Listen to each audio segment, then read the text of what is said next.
Okay, so interdictors. The first thing to know about interdictors is the range of your bubble. You can see here, sitting out in space, scroll out a little bit, got the tactical overlay up. The bubble's going to encompass this 20-kilometer range. Activate the launcher.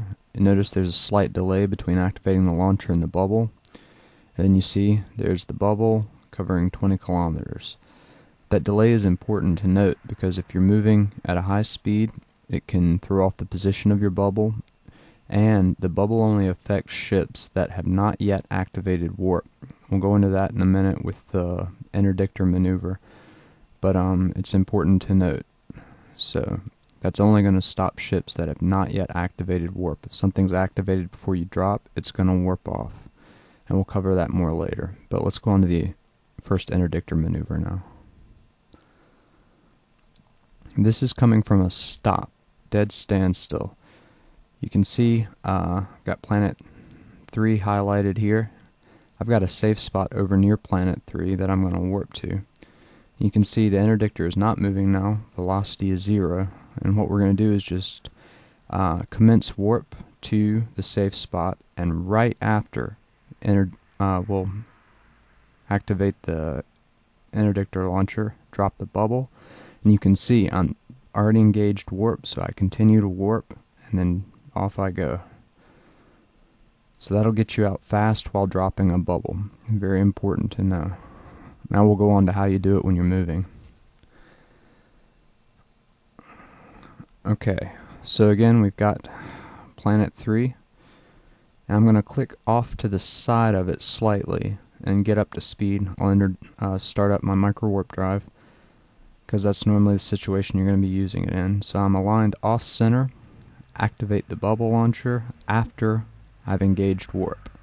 So I engage warp, activate the launcher, bubble drops, but I'm still aligning and engaging in warp. So you'll do that to run up to an enemy fleet and get out quick. Now, for gate camps, you see, warp over to the gate real quick. Your position here is really important because when enemy targets jump through, they're almost always going to be within about a 15-kilometer range of the gate. So it's important that you position yourself right on top of the gate so that the 20-kilometer radius of the interdictor bubble can cover everyone who possibly jumps through. Now you're also going to need tacklers for this because it doesn't take much to clear the 5 kilometers or so to the edge of the bubble. Or alternatively, if you can fit a web on your interdictor, then of course you can web them yourself. But if you're flying an Eris like I am, it's a lot better to have tackle support. So I'm approaching the gate now, and getting close, stop, and I stopped a little bit short, so I'll approach a little bit again and stop quick, and you can see this leaves me right on top of the gate. That's right where you want to be. I'll throw on the tactical overlay, and you can see that 20-kilometer radius, so a bubble drop there is going to catch anything that jumps through the gate. That's right where you want to be for gate camping with an interdictor. And now we'll move on to station camping.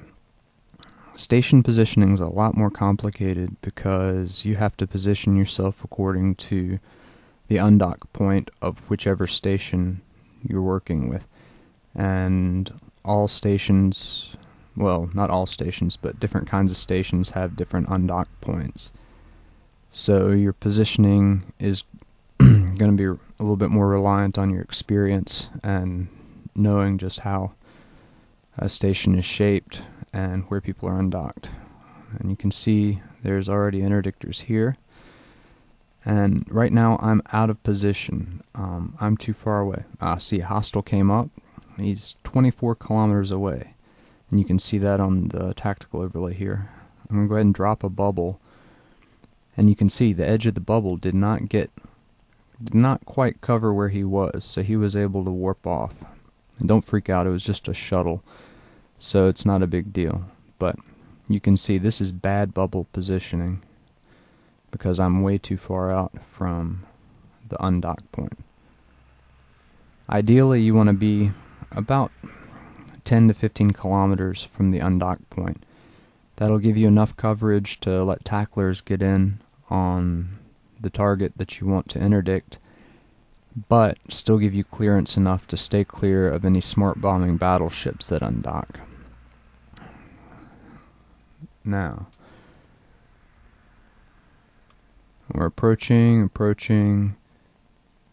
You can see that hook-shaped thing is the undock. Now, we've got another interdictor in there. FOD is sitting in there in his flycatcher. Let's find out where he is. There he is. Okay. Now you can see he's right smack in the middle there. That hook is where people undock. Now that's ultimately an ideal place for a dictor, because he's covering the hell out of the undock. The problem is he's close in where a smart bombing battleship may or may not be able to get to him before he can zoom out. But you can see right there is definitely a prime spot for an interdictor. I'm going to go around to the back of it. Well, after this Dominix finishes bumping me, I'm going to go around to the back of the undock, because I can still get enough coverage to cover the undock point, but not be at risk from any smart bombing battleships that come out. We'll throw the overlay up. You see the 20-kilometer line is not quite covering the undock well enough, so I need to get a little bit closer. So I'll fly in a little bit.